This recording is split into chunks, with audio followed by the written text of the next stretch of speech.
All right. Welcome to ReikiScoop. And today I'm here with wonderful Ivan.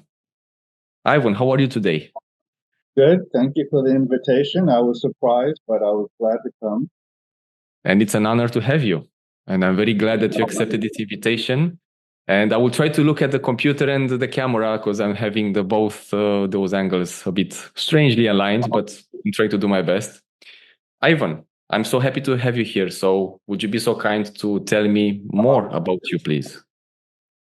Well, I recently celebrated my 29th year of doing inspirational psychic automatic writing. I'm predominantly Oh, a psychic, but I've been developing my mediumship. I channel predominantly angels. I'm the author of the Jewels of Truth series. There are 3 volumes. And each book has what I call statements. I don't write in chapter form, and they're like A to Z on the topics. So 365 statements per volume.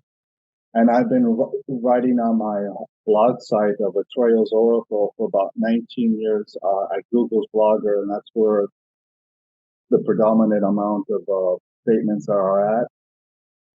But also here in Sarasota, there's Florida where I'm at. There's a school called the Spirit University.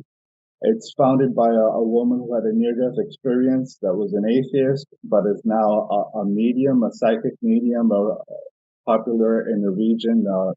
Her name is Victoria Ackerman, and it's sort of her retirement baby. And I've been going there for 4 years or so. I've learned how to do, I guess, pendulum and ah, mediumship, and so I've branched out. I've done tarot, and I've also during the COVID lockdown, I also channeled a system of different from tarot. I used 12 decks of cards of tarot, Lenormand, Kipper, which is a German version of Lenormand, and other decks, and it's like each reading takes me anywhere from a half an hour to an hour, and it's like another language. And after the reading, I set them up on the table, sort of like a pyramid, and I do a blessing ceremony every 2 months, and it's like uploading the information. So it's quite fascinating. So I'm a wow. channeler. Yeah. Mm-hmm. Wow, that's a lot. Mm-hmm. So, but yeah, this would be if there would be one word probably to describe you, it would be like you're a channel or a channeler, if I say that Mm-hmm. correct in English. Yeah, predominantly of the heavens, just with the angels, maybe sometimes the fairies, and but not really the ancestors, unless I do mediumship or something. Mm. Understand? Wow, that's a lot of experience. And whew. Yeah, fairies. I know about the idea of fairies. I know there are so many types of entities that people find them scary because they develop clairvoyance, the new perspective, vision, and understanding how they exist and cope with us, but they're not always divine, but they're not also malevolent. Always malevolent. They are just like between, like they belong to the earth. They are like earth beings that have life within them. Yeah, I'm more of a clairaudient where I hear it telepathically, and that's how I do get my information. So I don't usually visualize it, which is the clairvoyance part. So, and I'm also an empath, and I feel so. And then I also did I haven't mentioned, I've gone through the 4 degrees of what is it, Lucio Riojo Reiki, which is how I came to your website. And I got your wonderful book during the COVID lockdown as a PDF. So, yeah. Thank you so much. I'm honored that I can provide maybe something useful for you, perhaps something that can offer a different perspective over Reiki. But thank you for that. Yeah, you're the Thank first grandmaster I've ever bumped into. All right. Regarding the idea of grandmaster, I'm not a grandmaster. I never claimed to be. I do have the attunement for a system that's called Grandmaster Reiki, Usui Reiki. Okay. Yeah. And I try to explain this because some people, kind of accuse me like, oh, you consider yourself a grandmaster. I never did. It's just a system of Reiki. It's a whole different idea than being a grandmaster as a title. I'm not sure who that is. Maybe Hiroshi Doi is a grandmaster. I'm not You sure. mentioned that you've mastered 3 or more systems. That's true, but that's just mastery. I cannot say I'm a grandmaster, and honestly, I consider myself a teacher. Let's say what I consider myself. Okay, I consider a teacher that I can teach something that I consider that I learned properly and They understood. say, they say in Japanese, master is more considered like a sensei, like a teacher. So the translation wasn't very good in English, and in English, master is like considered like holier than thou, whatever, and that's where the confusion comes in. Most likely because the title master is quite heavy. I mean, it's like, a master, and I'm just a regular person. I'm not like any kind of Reiki teacher. It's not like I feel like I'm isolating myself in the mountains and meditating and feeling like, guys, I'm not doing that. I'm a human being and I have family, friends, and I do the regular things as everybody does. That doesn't make me different or anything else like that. I'm just a teacher. I teach you something that I learned. I consider that I learned it properly. I have studied with people that considered that I am valuable to teach and to offer that information that I have gained in the way I've gained it and filter it through my perception and my experience so I can offer it to you in a certain way. And that's what the teacher does. I know, borrowing from the idea from other professions that are blue collar, like electricians or whatever, they have apprentices, they have journeymen, which is like, and then they have the master probably. So yeah, so that's more of a Exactly. discussion outlook So on I think this. there was a confusion with the words a little bit when everything came out. But Yeah. anyways, that's not a problem. So Ivan, you wanted to talk to me about the book or the systems that I presented in the book, the Reiki systems that I presented in the book. Is that correct? What is the title of your book? The one is the Ultimate Reiki Symbols Guide. The one I have. Yeah. I'm having another one on the way. There's another one on the way, but it's just the draft, like bulk. If I say this correct, writing, I need to edit, correct it, and So it's gonna you be know, volume 2. this is different. This is actually Reiki for protection or Reiki and protection. It's going to be about shielding, energetic shielding. Oh, okay. Yeah. And I will explain there in the book why you don't need shielding, also why you do need shielding, because it's a bit of a paradox. It's quite an interesting idea. Yeah, I guess in Romania, there's also, I mean, or in Europe, or parts of the world where they practice other magical systems, because I consider the symbols of Reiki to be sort of like magical symbols, even though they're always beneficial. But yeah, where there's need for grounding, purification, and then I guess balance and whatnot, and then the protection aspect. So yeah. Well, the thing is that this idea of magic implies a ritual by default. As a, let's say, more technical term, magic implies you do something physical that connects to something that's not physical, that's something otherworldly, Mhm. if I say that correctly. So you connect to something unseen and you kind of bring those elements into the physical world. That's what was usually called magic. But if we take it by this idea, this logic, then any kind of spiritual practice, and I would dare go as far as saying that any religious idea, when you pray, when you light candles, I'm a Christian Mhm. Orthodox, we do that all the time. It's kind of a ritual, isn't it?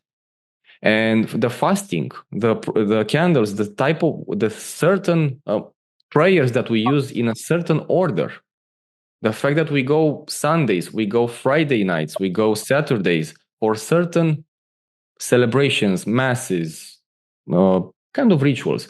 Of course, they are not rituals in a pure sense because religion religious people have a sensibility to this idea, and I respect that you are performing a ritual. Mm-hmm. Well, I can also extend the idea that it's like a kind of a magical thing, but it's not also magical. It's you connect to something, to a manifestation of energy, of universal energy, and that manifestation can be beneficial or not so beneficial for our kind of living right now, because there are spiritual practices that connect to other things, aren't there? That do other things, that connect to the low vibrational energies and low vibrational entities. Those are also spiritual practices, but they're not beneficial in a sense that they don't bring something healing. They don't bring a healing value. They bring something that not only grounds you excessively, but also allows you to manifest darker things. But that's also magic. Yeah, well, I used to be Roman Catholic, but once I went into this being the psychic and the intuitive and then channeling all that wisdom and metaphysics and mysticism through the angels, because basically I sense through them that when I say magic, there's two types of magical systems. There's the elemental, which is what you're talking about, and then there's divine magic, which is assigned to certain angels or deities, what would be in other dead religions or mythologies. I usually consider those sort of ancient gods to be angelic spirits in their own hierarchy or what have you, with their own culture in that part of the world. But for me, magic is a form of divinity, similar to good luck, because it's associated with heaven. So for me, I interchange them. I guess it matters how each person perceives the concept of ritual, magic, and just divine blessings. Because I agree with you. I mean, I can accept that view. I really resonate with that. I think you can think of even if I perform. What are you doing? I am performing a ritual. Yeah, but you're just raising your hands. Yeah, I'm connected to the universal life force energy. It's kind of a ritual for me in Reiki. I'm activating the symbols. It's a ritual. Well, in a way, you're sort of like a monk or a priest in how you perform your vocation as a calling. So, I think it depends on perspective. I don't consider myself like doing that, but I really was so dedicated for understanding the entire process of not only Reiki, but spiritual practices in general, mostly Reiki, because I just resonated with Reiki. It was just my thing. But I wanted to understand it's hard to say the physical process or the science behind it. There are articles that explain a few experiments scientifically. But I wanted to understand. I'm sorry? Harvard did a white paper here in the United States, the university system. I know Reiki has a more clinical version in hospitals all over the United States, not the woo-woo spiritual versions. I know that Reiki is when I was for the 100 years of Reiki in Japan, there were a lot of American women, American ladies that were trying, and they were actually succeeding, and they did kind of succeed of gradually bringing Reiki into hospitals and care centers. And before I went to this event, I was wondering with my colleague, why aren't we maybe trying to offer some kind of assistance to this? And then I went to Japan, I met those ladies, and they were trying really hard, and I think they already have succeeded of placing it. I mean, it was already placed, but they wanted to spread it. They wanted to have more and more care centers and hospitals that can benefit from Reiki. Yeah, the simple version, just the hands-on. Don't need to explain about the angels or archangels or the soul or anything like that, unless people want to engage in that kind of discussion. Otherwise, it's just enough to feel relaxed, for the patient or the person in front of you to feel relaxed. It helps a lot. Just a simple way, just a simple idea. How would you explain Reiki to someone in a non-spiritual capacity? And briefly. Briefly. You made a point with the briefly. Well, what do you mean, to an atheist, perhaps, or Someone who is in a hospital and they're about to be offered Reiki by a clinician or a nurse or something after a surgery to reduce pain or what have you? to explain it? Well, I would, if they would ask me, I really want you to explain what you're doing, I would probably start by saying that at the fundamental levels of your physical body, you have atoms, electrons, neutrons, protons. At the core of those elements, those particles, there are other particles. And at the core of those particles, there's only two things: energy and information. Mm-hmm. And that's just a scientific thing. It's not a woo, how you call these days, this kind of woo. I don't know the name. This woo. Yeah. This, I don't like it, but anyway. This is scientific knowledge. And okay, it's not magic, it's not anything, it's just energy and information aligned in such a way that it creates those particles, that in turn those particles create mass. That mass creates your bone tissues, everything that you see in the physical body. It's arranged in such a way that it creates this. But at the fundamental level, you are energy and information. What I'm doing to you right now is just recalibrating that energy and information so that you enter a state of healing a little bit more faster. I'm not doing anything magical. I'm just connecting my electrons, if you want to call them, or protons, to your physical body. I'm just kind of transferring or harmonizing those elements so that you can benefit from a slightly faster healing process, which takes place anyway. You have a healing process of your body. It's a natural, scientifically proven thing. So what I'm doing to you is that. Yeah, well, the angels sort of, since I'm a bit of a writer and I do my own editing, so basically I would call it a glorified version of biofeedback that's shared. That's more interestingly put, yeah, more beautifully, much more beautifully said, yeah. Yeah. And then if somebody would ask, what does that mean? Then I guess my explanation could come in place, but that's very nicely said. Yes. Yeah, you geeked out on them. Yeah, it's just, honestly, physically, that's what happens in a way. It's just a transfer. You know that moment when you hit yourself, boom. And then what's your first instinct? To place your hand there. That's a thing since childhood. And nobody has to teach us that. It's just an instinct that we have. Mm-hmm. Why? Why we do that? Because it hurts and we want to soothe the pain. How are you going to soothe some pain if you just press? It's not a bleeding wound to put pressure. It's just a hit. And you feel, oh, that hurts so much. Why? Why would we do that? It's an instinct. But what's the basic of what's the fundamental of that instinct? Why does it exist? It's to soothe the pain somehow. Mm-hmm. How can you soothe the pain just by putting your hands? Pressing is going to hurt more. So what's the point? There is a instinctive value, an unconscious, subconscious value to placing your hands on a place of pain. There is acupressure, which is a version of acupuncture, which is sort of like pressing, but yeah. Yeah, but if you have how you call this when you hit your head? A bruise or a bump. A bump, yeah. I mean, you're not gonna do acupressure on that because it's gonna hurt like hell. It's gonna be crazy.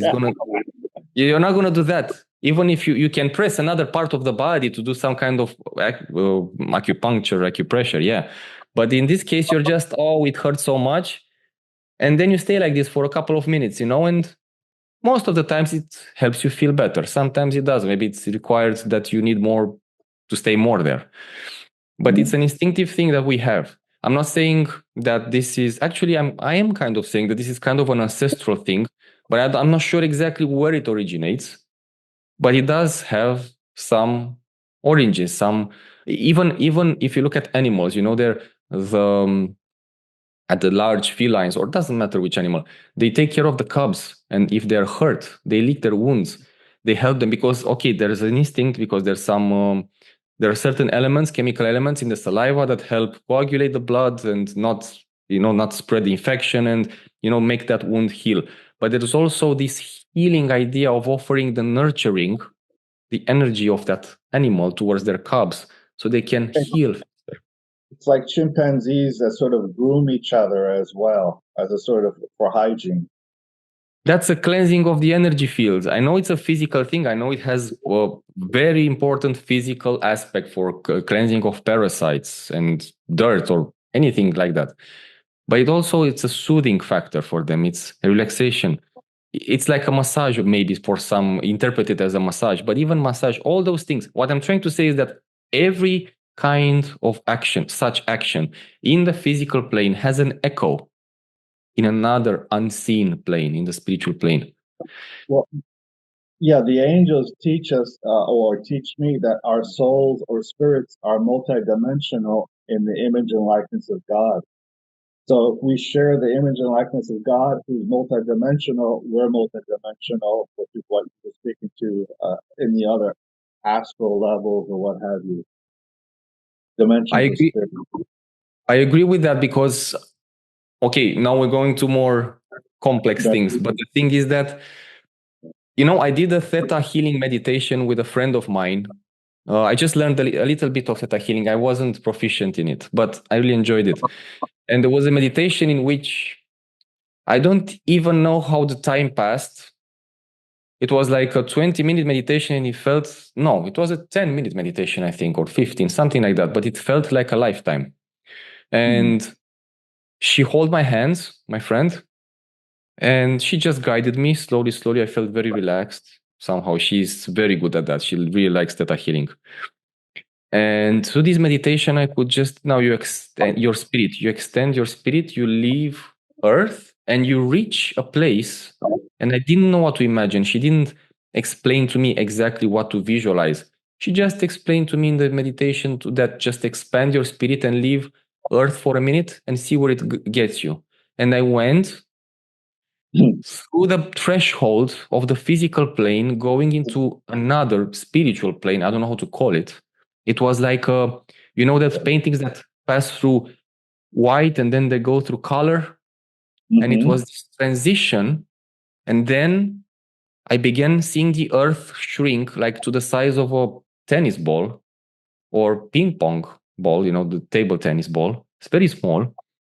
And I was that size and I could meet angels, archangels, and it was like they kind of knew me. And I know it sounds crazy, and it's like I was meeting friends there. And I felt like I even get goosebumps now thinking about that. And they were smiling and saying, "Hey, welcome back. You need to go back after this, And they said, "Yeah, but wait a second, what's happening?" And it's like I got the messages like you're just seeing what your spirit actually is. You're here on earth. What you have on earth is just an extension of an entirety complex being that exists simultaneously in multiple planes of existence. You're not just in the physical plane. That's just a manifestation that needs to experiment the physical realm for certain reasons. But it's like the iceberg. You see the tip.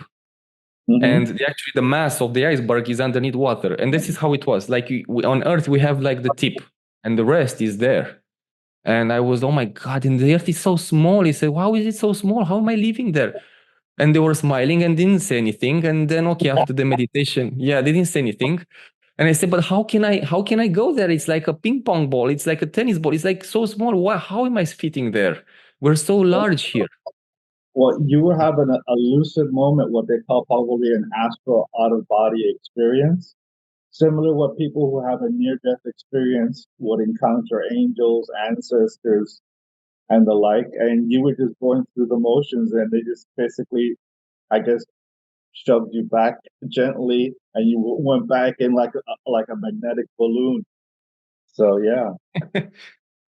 It was quite an experience, but I already had the perception that we are not sandwiched. The physical realm is not sandwiched, on top of each other, is blended with the physical plane. The movie Constantine, I always give that as an example. I just don't have any other reference.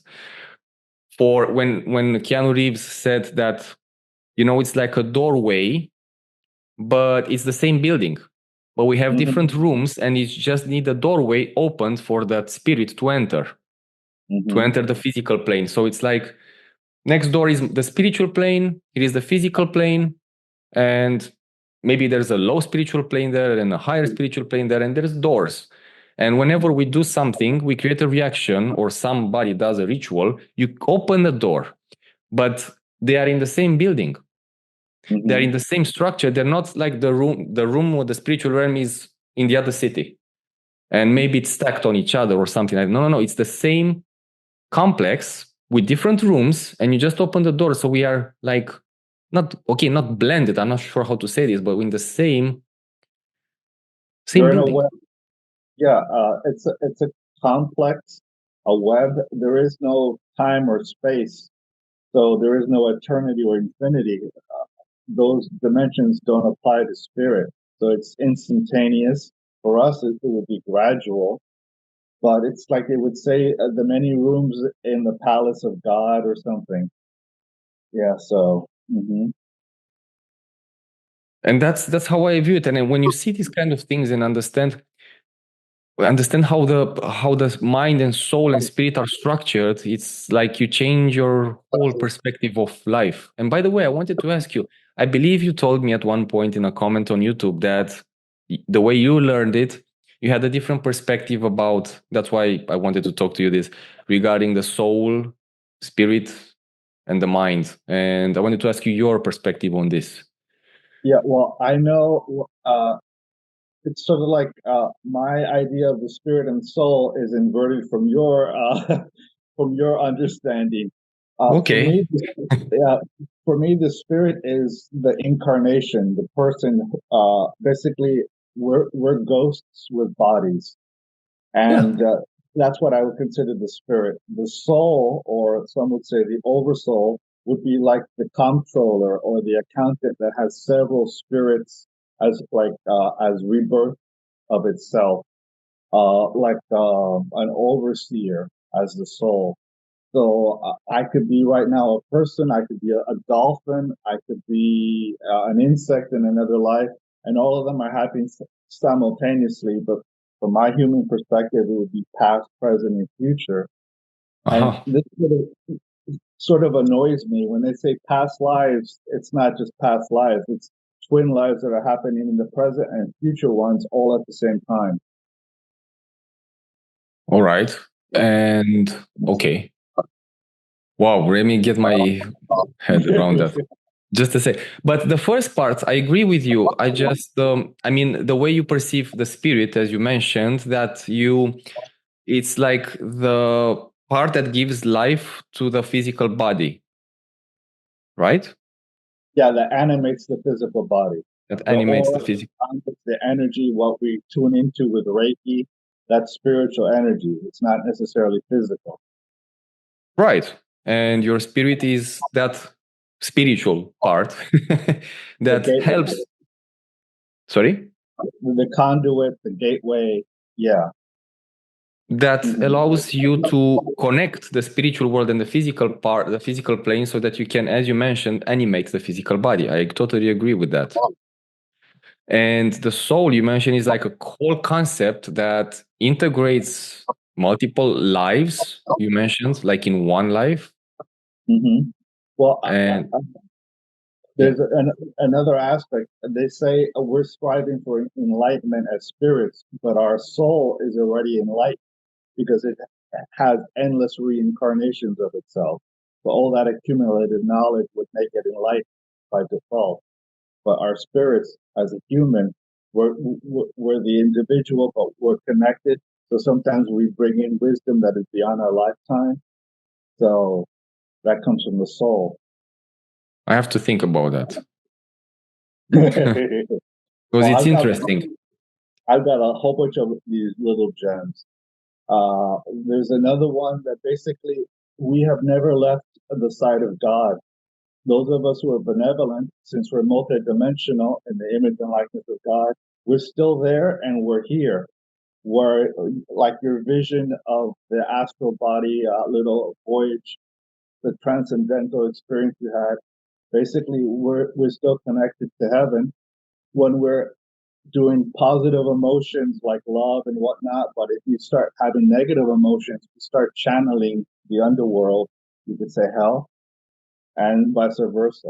So we're multiple places at once. So spiritually. I completely agree with that. I completely agree. I'm just thinking about the soul, but isn't, again, coming back to the soul, because I like this idea. Because would you agree that the soul is like the divine spark? Well, there is actually the soul of God. The angels tell me God only made one soul, and that was for itself, and we're all sharing in it like a commune. We have we say our individual soul, but it's like a sliver of a sliver. It's like multiple slices of the same pie. I agree. I agree with that. No, that's my. I mean, that's my idea. It's a divine spark coming from the whole primordial divine being that created everything, or I don't know who created the divine. Okay, we're entering a different realm now if we talk about that.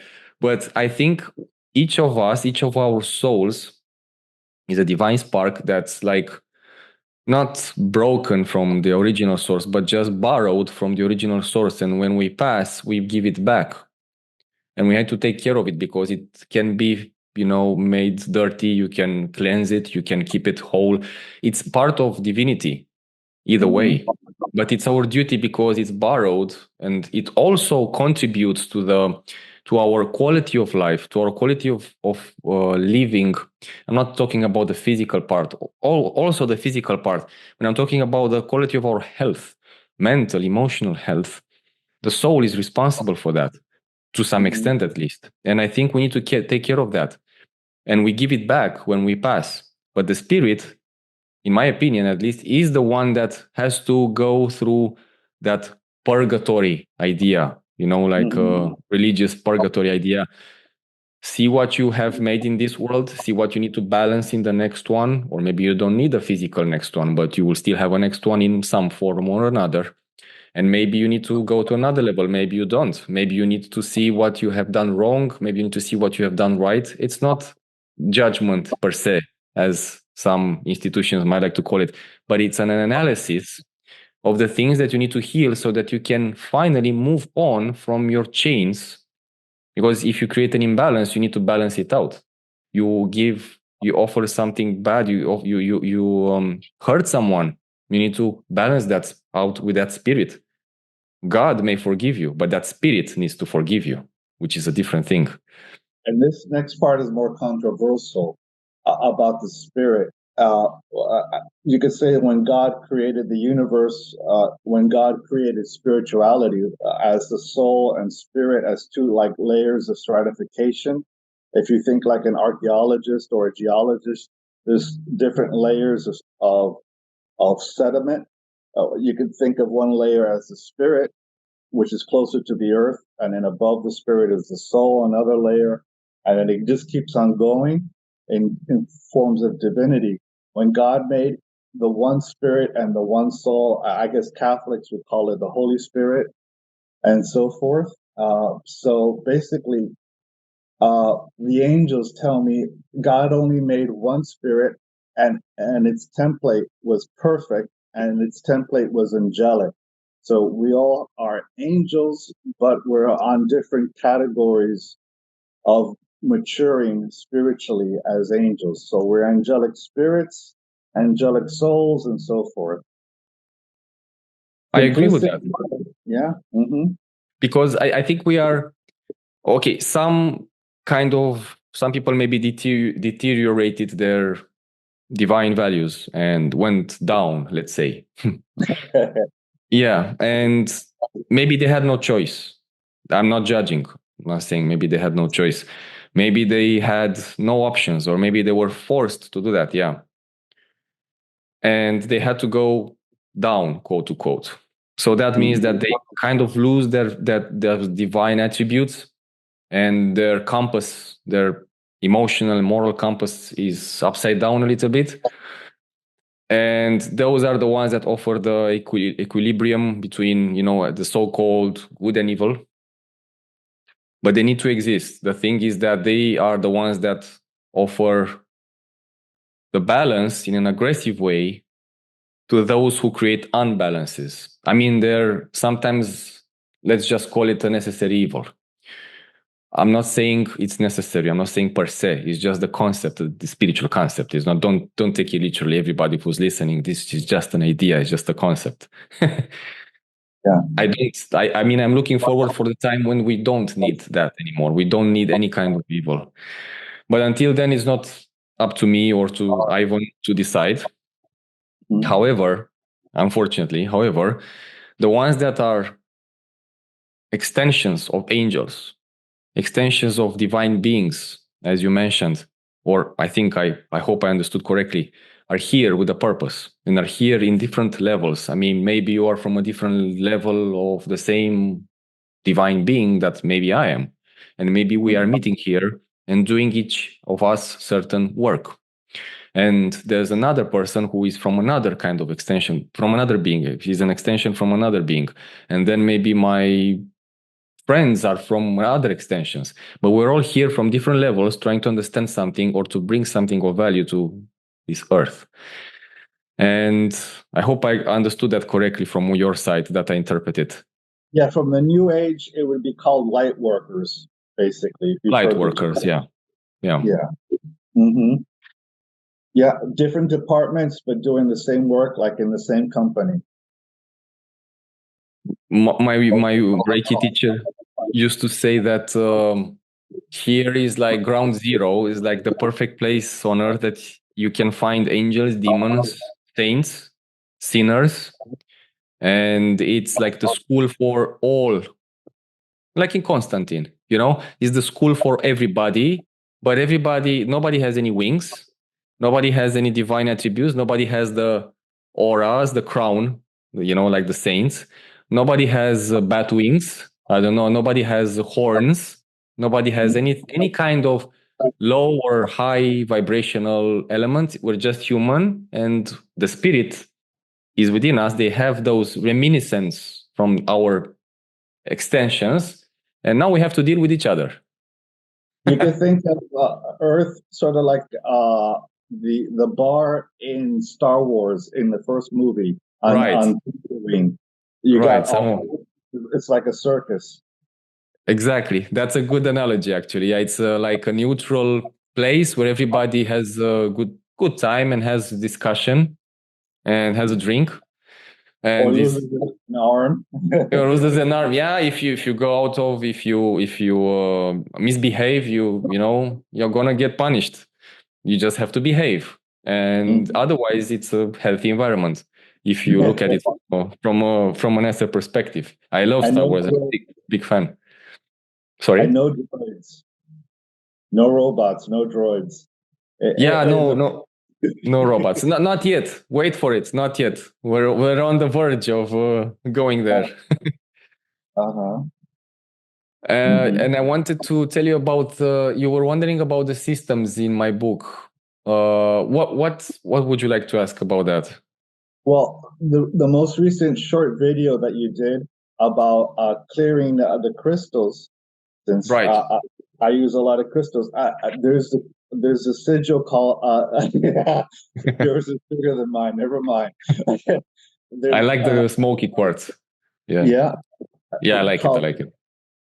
It's called Dazu, Dazu. Yeah, which like this, and I think is a design. Yeah, I've memorized that. The Dazu symbol. Yes. What about it? How it could be used for clearing crystals, or you said it could also be used for house plants and for your before you eat your meal or whatever, to sort of to give it like a sort of like energetic sprinkle. There are three things when using symbols. Just a second. First of all, you mentioned before that symbols are magical. Just to clarify that, I don't disagree necessarily with that. I think that symbols are just keys, as I always mention, of opening certain manifestations of the universal life force energy. Is my perspective. You can call them magical. I don't think it's wrong. I don't think it's necessarily enough. but that's how I see them, are just keys. Sorry? They're like archetypes or constructs. Yes, they're like, you can call them constructs, but at the spiritual level, again, symbols have been used since the dawn of civilization as actual keys that represent something. They kind of connect to something or open something. That's And more mystical. so that's the idea here in a way. This time they connect to something that's beneficial, that helps you cleanse and heal. So the three things about a symbol, any symbol, be it chokurei, daikomyo, tazu, whatever it is that basically you can use, even if they open different manifestations of the universal life force energy, they can be used for anything that helps or is in connection to healing and growth. And I mean both physical growth and spiritual growth. You can use it on the plants, dazu, chokurei. You can use it on the food. I can use almost all the symbols on my food. There's nothing wrong with that. It's the intention that matters. The same way I use dazu, or I don't know what, anuminath, I think I pronounce it correctly. That I like that symbol. Or the harmony symbol, or seiheki, or honsha shonen. My intention matters. Of course, there is a common sense here. I cannot use Honsha Shonen for I don't know what example to give you right now. I don't know, like the swastika was used, the Hindu symbol, which was actually Antakarana, and it's a beautiful symbol in its origins, and it was corrupted. The example is corrupted. I don't think I can use any symbol for that. That symbol was used for entering the subconscious and for healing the subconscious, and it was corrupted to manipulate the subconscious, to enter the subconscious for placing certain informations. So that was already the symbol that is used for something, but you can use it, with your intention, you can, so to speak, twist it towards a certain intention. But there is a limit to that, because there are symbols that activate certain manifestations of the universal life force energy, and others that do access other manifestations. Chokurei accesses a certain manifestation, Honsha Shonen another manifestation, Dazu another one. So even if those were channeled, they are used generally there is a general use. That's what I wanted to say, first of all, that is a general use for stimulating healing and growth and cleansing. So yeah, you can use Dazu for those things. The same way you can use Chokurei for that, because they are beneficial symbols. They are embedded. They are imbued or embedded. Not sure if I say that correctly. With the universal. Sorry? Enchanted or charmed and sort of universal. They are, like a sponge, you wet a sponge and it's filled with water, that's imbued or imbued with water. Yeah, the same are the symbols from Reiki. Generally speaking, they are imbued with beneficial energy, with the light, universal light. If you squeeze it and you use it for other things, it's gonna be that symbol, but it's gonna be towards another purpose. But it's still a sponge. It cannot repair a car. The sponge will just do what was kind of designated to do. You can squeeze it, you can place it with water. It's up to you. When I do my sort of blessing ceremony, after I've done what I was talking about, my 12 decks of different card systems for divination, when I do my blessing ceremony, I draw many of the symbols over, you could say, my living room table or my marble table, over the cards as a sort of upload, besides doing other prayers and incantations as well. So I use it for that too. You do it prior? Yes. And then I step back when I'm finished, and I sense it sort of like spiritually. It's like being uploaded back to the universe. The specific spreads or whatever that I did on that particular question or whatever I had. That's a good idea, and usually that's when when I started writing and when I start creating a Reiki project. Even before that, I also do the symbols like Chokurei, Seihiki, Honsha, Shonen, Daikomyo, all the symbols, just to activate the flow and start the flow of energy towards that action that's useful for me or the things I want to create in that moment. So that's a good idea, actually, of using them. And the second thing is that, no, the first thing was that symbols are manifestations of the universe, are keys towards accessing manifestation of the universal life force energy. The second one was that they have general uses for healing and growth, but they also have particular uses. And also in that case, yes, it can be used for that. And the third one would be like, well, this is just a general thing. Use them with common sense, because they can become small weapons in the hands of those who want to do other things than just help heal or growth. It could be chaotic, yes. They can be chaotic. Like the example I gave. I know it's an extreme example, but it's the best example. Mm-hmm. The one with the swastika. And even though it didn't affect, let's say, directly people, it did affect them indirectly, because you saw it everywhere. And the role of that symbol was to access subconscious. And through that role, it was twisted to access it in a certain way that they wanted. And they cursed themselves and they lost. I'm sorry? They cursed themselves in the process and they lost. Yeah, they kind of did that. Use common sense, because that's a good point, actually, that I can add here. That thank you for that, actually. That they have a sacredness. Everybody's talking about don't reveal the Reiki symbols. I want to get to that just a second. Everybody's talking about not revealing the Reiki symbols. There are entire books about symbols. There are t-shirts with symbols. They are everywhere. There's nothing wrong with revealing the Reiki symbols. What is wrong is using them in the wrong way. And that's where the common sense idea comes. Use them with common sense. Learn about them. Meditate with them. Use them in your practice on yourself. You can use them on the practice with others when you have their consent, and explain to them what you're going to do. Don't use them to do wrongful things. I'm not going to give examples here, because I learned as well those things from teachers. Yeah, I learned from because we are in Romania. We have vampires, we have werewolves, we have witchcraft, we have a lot of things. No, but in all, it's like sorry? grammar. It's like grammar. You got to use the language in the right way. Yeah, exactly. And we have to learn here also we also learned, me and my colleagues from those generations, how to defend ourselves from harm, and how the harm is actually done. But I never done it, but I know how it is done. So use common sense when handling the symbols. There's no manual for that, but there's common sense. You just know, I'm not going to use that chokure because I'm just going to throw a chokure in the head of that person because I don't like that person. You don't have the right to do that. If you do that, there are consequences. It's just an idea. Well, and I know that you mentioned keys. I have heard that tarot are also considered, they're called keys. The angels sort of teach me, in a tarot deck, there's 78 cards. There's the major arcana and the minor arcana. And basically, they sort of teach me the art and the meaning of each card is like a key. And if you do magical or mystical systems, sort of like if you want to borrow from another idea of Viking runes, the Vikings used that as an alphabet, but also as a magical system.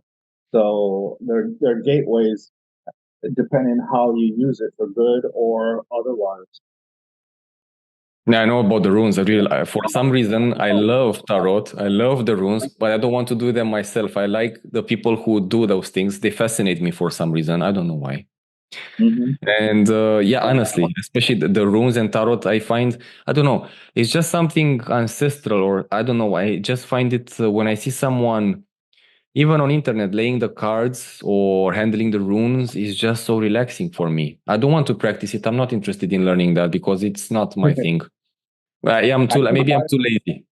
Sorry? Yeah, I combine the two. When I do that system that I channeled, I use the cards, but I use a pendulum and I use two systems of runes.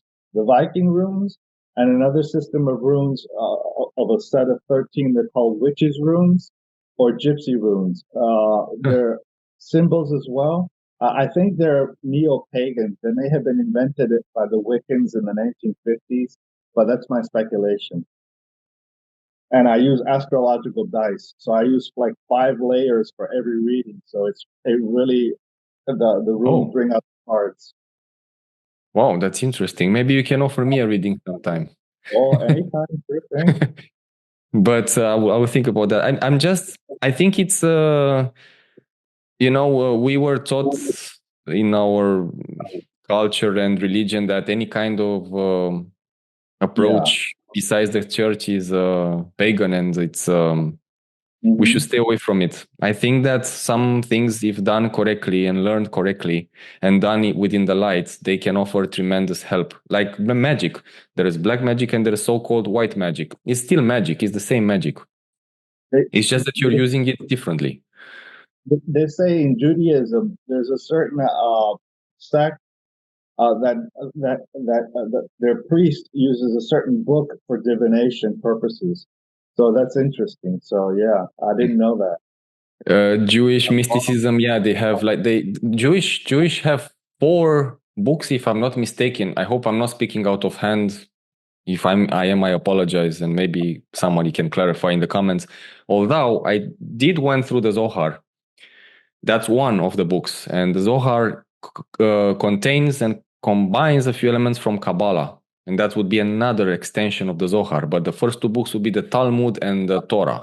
I hope they Hmm. are different, if I'm saying correctly.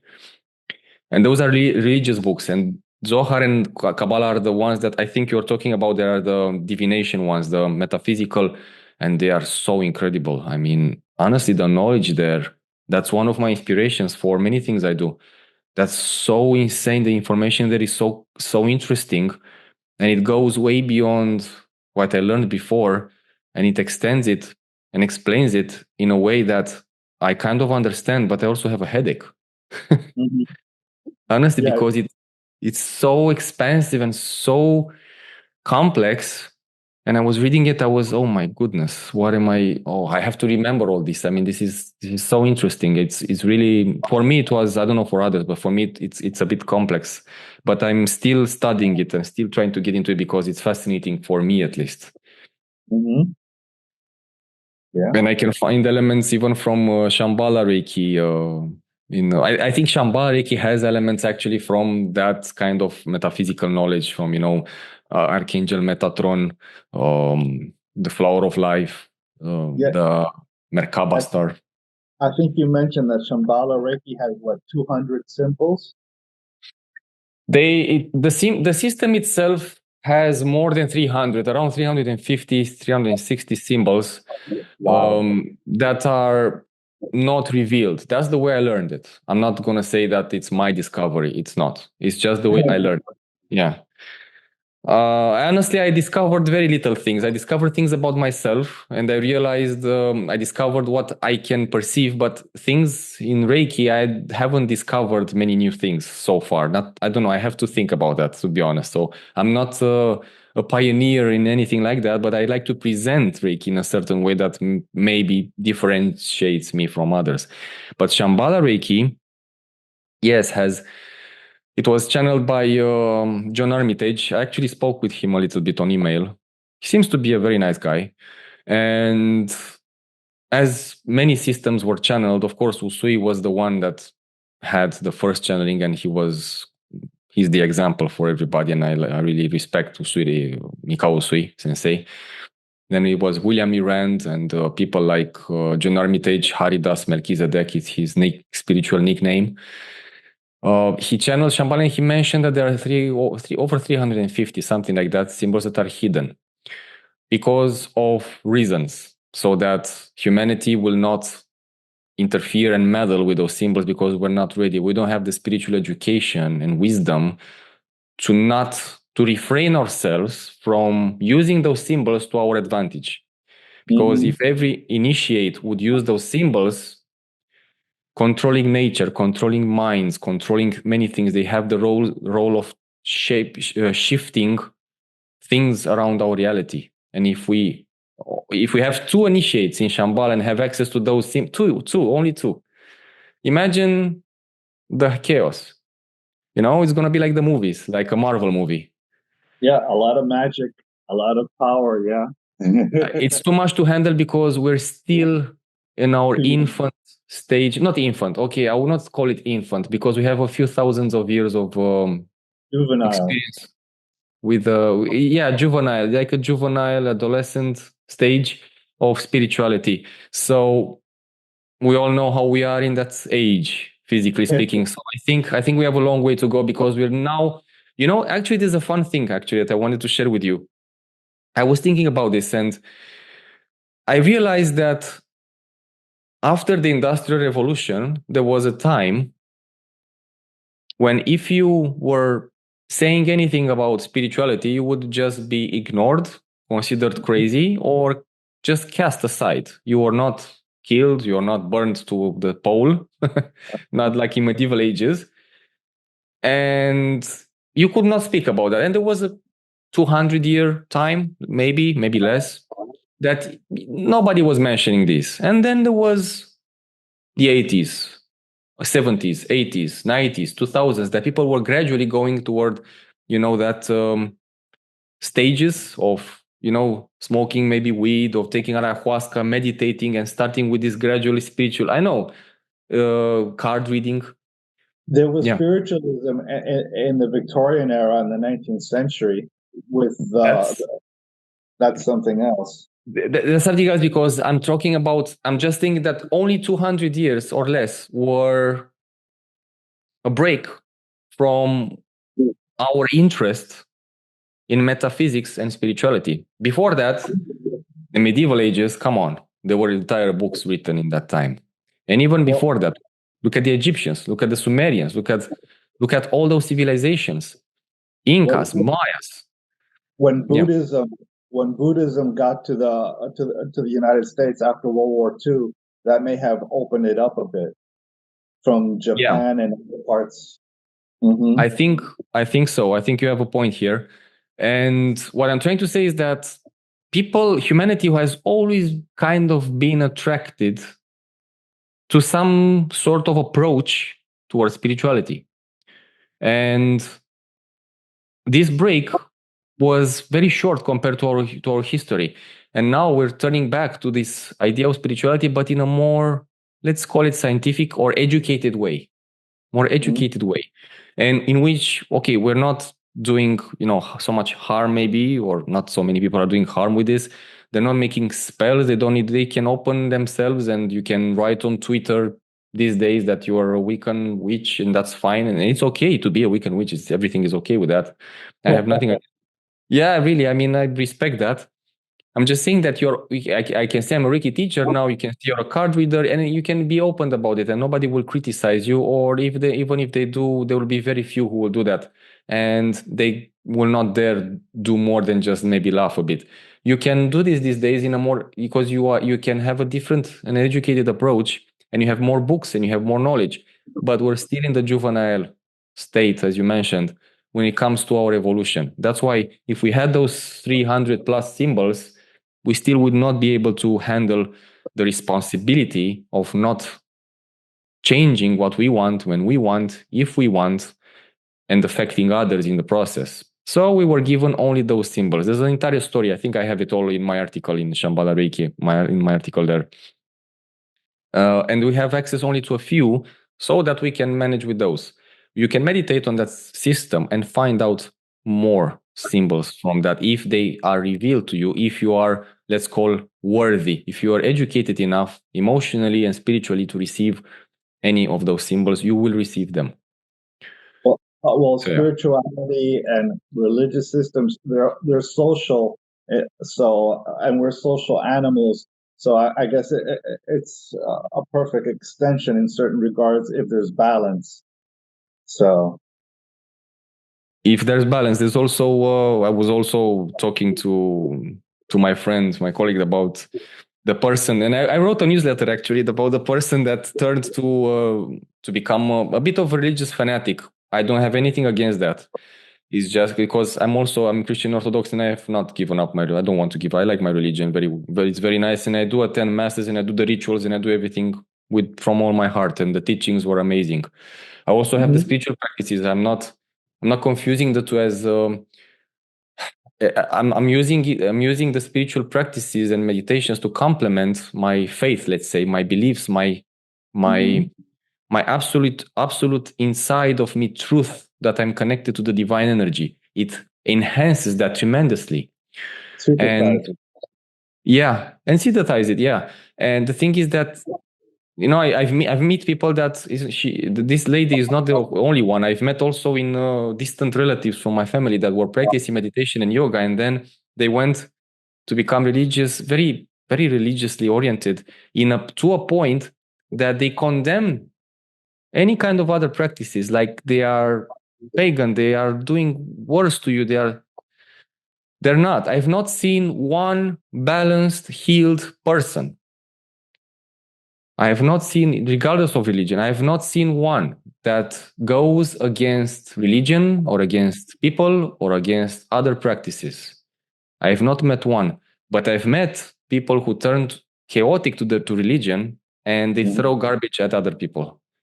And that's something to think about, because if you the one thing that religions should teach, and they teach, but I'm not sure the approach is good sometimes, is that love, compassion, forgiveness, understanding are at the core of any kind of religion, because these are not religious things, these are human things, these are spiritual, human, inherited things within us. They are not belonging to one religion.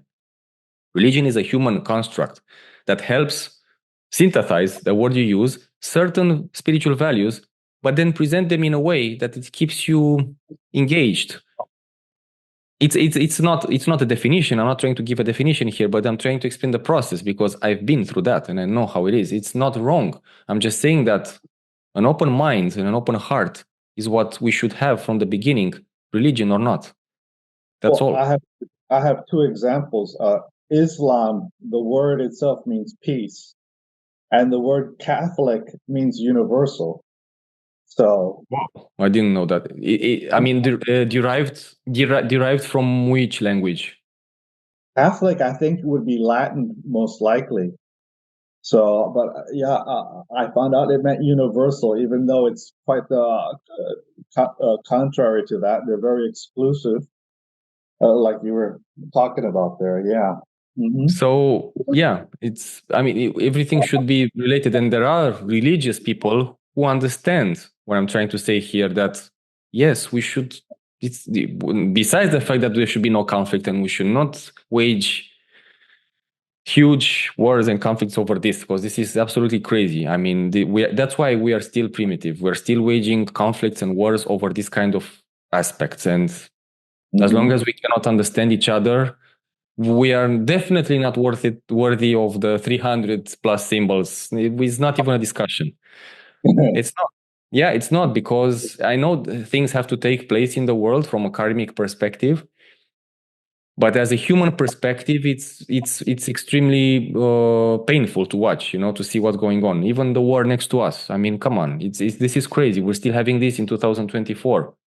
Well, the thing is, every generation has to learn the lessons of the last generation, and if they don't, they keep on repeating it in a bad loop. So that's like the legacy wisdom. Yeah, but we keep on repeating and we still learn nothing. I mean, we had only about 200 or 300 years of peace in 3,500 years, if you look at history. I Well, mean, a minority is usually what carries the torch. It's the majority that go nuts and whatever. I mean, you know, there are people who try to bring a little bit of hope, a glimpse of hope and peace to this Hmm. world, and present good things, you know, the values of humanity, compassion, understanding. And when I say Yes. understand, and when I say understanding, I mean understanding that each one can have a different perspective, can have a different understanding of their perspective, because that's their own level at that moment in time. That doesn't mean they need to be judged, and it doesn't mean they need to be criticized. That those opinions can be changed. And understanding a person that's next to you means that you allow them this necessary emotional space to expand the ideas and to find out the universal truth, because there is a universal truth. We're all on the same mountain taking different paths, and each one says our path is greater. Moreover, we start a fight because my path is better than yours. But they all reach the same top. Yeah, the angels basically teach me there are multiple truths, but each truth is a slice, and there's a whole pie, and like you're saying, they all come together. Well, They all I come have together. another one has another piece. There can't just be one slice. There has to be a whole pie. Otherwise, Exactly. I agree with that. Yeah, there is also, and moreover, there is, when you have a pie or a pizza, as you mentioned, there is a point in which those slices intersect the point, the tip. And that's also the point from which you can start slicing the pizza. So that's an interesting metaphor to think about, because there is a universal point, a universal truth that we can relate to, but doesn't mean we see a tree differently, but the tree is the same. This is an old saying. It's the same tree, but I can paint it in a way. You will paint it in another way. You will see more leaves than I will see. Maybe maybe I will see a squirrel, and maybe you don't see a squirrel. But it's the same tree in reality. And the truth, the divine truth, is one. We just have to search for it through our perception, raise our vibration, and in this process, we heal ourselves. And in the process of healing ourselves, we don't need conflicts anymore because we don't feel the need, because we can understand each other. And no, we're still waging wars. Yeah. well, the angels basically teach me that heaven on earth as a spiritual state of mind or being is in the middle, where in the extremes, you basically go elsewhere. So if you want to go into heaven, you go through the middle. Sort of like in the middle of the yin and the yang, I think it's called Wuji, Wujui or something. I'm not sure. And that's where you find both properties in a sort of balanced, centralized way. So as you were talking about the middle of the pizza. And the middle path that you're talking about, this was explained. This was Buddha's path, actually. Going from being just I don't know if I say this correctly, asset. He was this extreme person that was fasting and eating insects and just having 5 to 10 followers, after being in a palace, having a lot of money and wealth, and not understanding what death and life and illness is. And he went to the other extreme, and then he realized, I cannot teach people, and I cannot learn anything in this area with this approach, and I cannot learn anything and teach anybody with this approach. So there has to be a middle path, and the middle path is the one that he chose, the golden path. And that's the only path that should work for everybody. Yeah, there's a lot to talk about. Listen, we're going to approach now the end of our session. I just want to ask you if there would be one advice for someone who wants to start their healing journey from your side, what would that be? Well, I guess you would go the way of Socrates. Know thyself, and I would add, use a lot of forgiveness for yourself and for everyone around you. And that'll help you reconcile, to open yourself up to gratitude and compassion. And then from there, you're off to the races. That's beautiful said. That's beautifully said. Know thyself. This is actually know thyself. This expression. My father told me he still is very well read, and he told me about this saying know thyself, and I realize now how deep this is, because know thyself means, yeah, I know myself. My name is Vlad, and I'm a Reiki teacher. No, it's not that. It's know your flaws, your qualities, your potentials, know what you're capable of. And that's such a long process sometimes, that it takes you maybe a lifetime, maybe it takes you a few years. Meditation, introspection, healing, prayers, Reiki, Theta Healing, all those elements help you know yourself, help you know your true self. And when you know that and you understand your shadow side and your light side, then you say, I thought I was such an angel, but then you discover you have the shadow side. Do I like this about me? I kind of do. And you integrate. Okay, let's work with that. Let's see where it goes. Let's see what needs to be healed here. Oh, this is the light side. Yeah, but I thought I'm tougher than that. Do I like this? Yeah, I kind of do. Let's see what I can do with that. And just knowing yourself from all those aspects This is so important. I mean, it's so difficult sometimes, but it can be so easy actually. It's fundamental, but you're experiencing the universal. Indeed, and it's like, you know, if anybody would ask, like, okay, so know thyself will be split, I think, in 3 categories. Yeah, know how your spiritual part works, know how your mental part, which is connected to the spiritual part, works, but also know your physical body, and also know how much you can train it and push it as much as possible, gradually, slowly, without pain. Not too much pain, to see how much you can go, because the physical, the more you go, the more you, I realize this with sports, the more you push a little bit yourself, the more you are capable of handling emotionally and spiritually, both from a light side and from a negative side, because you are creating an inner strength, not only the physical strength. So those 3 sides, I would split know thyself in these aspects. I think that would be the only thing I could add. So let's keep in touch, and thank you so much for being here. Thank you so much. I'll see you soon. Have a Bye-bye. beautiful day. Bye bye.